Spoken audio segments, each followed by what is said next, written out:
कहाँ से आई है सबसे पहले? यार हाथ यहाँ पे जितनी भी महिलाएं हैं ये सफाई कर्मचारी यूनियन से जुड़ी हुई हैं और ये विश्वविद्यालय में IGDTW Indira Gandhi national university है कश्मीरी गेट पे, वहाँ से आई हैं।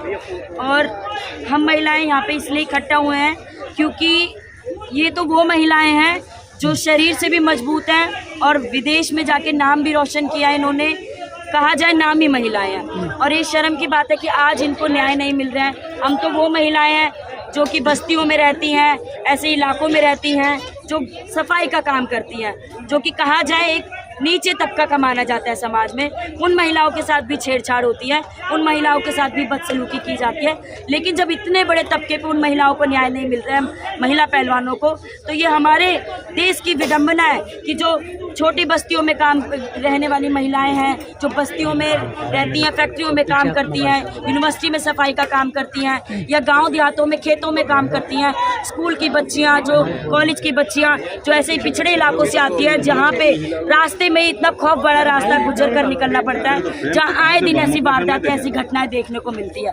तो ये बहुत बड़ी दिक्कत की बात है। हमारा भारत 75 वर्ष आज़ादी का अमृत महोत्सव मनाता है, हमारे भारत के प्रधानमंत्री, लेकिन आज भी भारत देश की संपूर्ण आधी से ज़्यादा आबादी जो महिलाओं की है वो आज सुरक्षित नहीं है। ये एक बहुत बड़ा सवाल हमारे बीच में कल का कैसे क्या प्रोग्राम है? कल का हम लोग जाएंगे, हम जंतर मंतर पे इकट्ठा हो रहे हैं 11 बजे।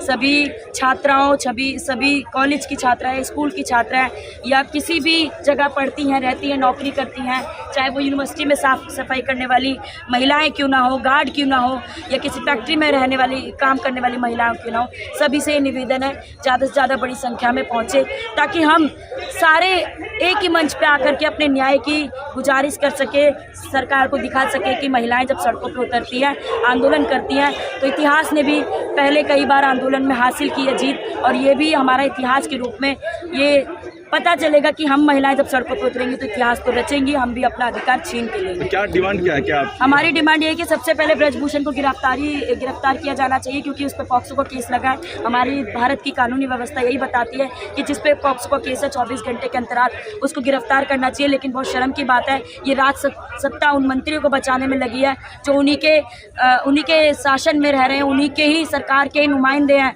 उन्हीं के चापलूसी करने वाले लोग हैं, तो उनको सजा नहीं दे रही है। तो ये दिखाई देता है सत्ता में रहने वाले आदमी चाहे कुछ भी करे वो सत्ता का आदमी माना जाता है। वो चाहे वो रेपिस्ट हो, चाहे वो आरोपी हो, चाहे वो छेड़छाड़ करने वाले गुनहगार हो, ये सरकार उसी का साथ दे रही है। ये आज हमें दिखाई दे रहा है। भले नेता वोट में आते हुए कहते हैं मेरी बहनों और मेरी माताओं, ये दिखाई देता है यहाँ पे उनकी बहनें भी आई, यहाँ पे उनकी माताएं भी आई, यहाँ पे कितने महीनों से रेस्टलेस बैठे हुए हैं, प्रोटेस्ट कर रहे हैं, ये डिमांड कर रहे हैं कि न्याय चाहिए उनको, गिरफ्तारी दो ब्रजभूषण को।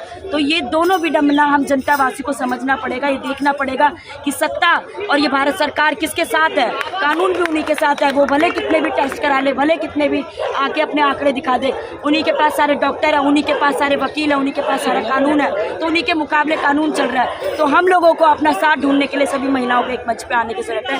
यहीं से मैं गुजारिश करूंगी सभी महिला जो जिस भी इलाके में रहती है, कहीं पे भी ये महसूस करती है हैरेसमेंट का शिकार, छेड़छाड़ का शिकार, यहाँ तक कि महिलाओं को अपनी जान तक गंवानी पड़ती है, मानसिक रूप से इतना परेशान होती है कि वो डरती है आगे जाने के लिए, कि हमें बताने पे इतना घबराती है कि अगर उनके किसी छेड़छाड़ पे वो शिकायत दर्ज करती तो उन पर जान पे भी हमला करने की कई बार कोशिशें होती हैं। और ये सरकार के कुछ आंकड़े दिखाऊंगी पुराने जो बीते पूरे अब 9 वर्ष हो गए हैं मोदी को, तो उस पर भी जिस तरीके से उन्होंने किसका साथ दिया है। महिलाएं अभी तक कठुआ का केस ले लो, उन्नाव का केस ले लो, ये अभी रातों रात मतलब विक्टिम को जलाया गया, पीड़िता को जलाया गया, सबूतों को ख़त्म किया गया।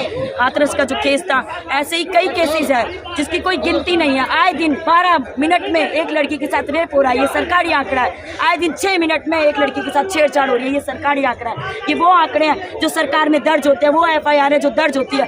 बाकी जो दर्ज नहीं होती है वो गली मोहल्लों में, ऐसे ही थानों में पहुंच नहीं पाती है। उन आंकड़ों की बात कौन करेगा? उन लोगों की, उन महिलाओं की दिक्कतों को कौन सुलझाएगा जो गली मोहल्ले में, बस्तियों में, घरों में, फैक्ट्रियों में, गाँव के खेत में, किसी इलाके में ऐसी जगह दब जाते हैं। उन सभी मामलों के न्याय के लिए हम आज यहाँ पे इकट्ठा हुए हैं, और तब तक हम लड़ते रहेंगे जब तक न्याय नहीं मिल जाता, तब तक हमारा संघर्ष जारी रहेगा, तब तक हम अपनी लड़ाई को आगे तक लेकर जाएंगे। सरकार पर विश्वास नहीं है क्या मैडम आपको? बिल्कुल भी विश्वास नहीं है इसमें, बिल्कुल भी मुझे बोलने में शर्म नहीं आती, क्योंकि यहाँ पे हम लोग आए दिन ये घटनाएं देख रहे हैं, जो मैं घटनाओं के बारे में भी बता रही हूँ।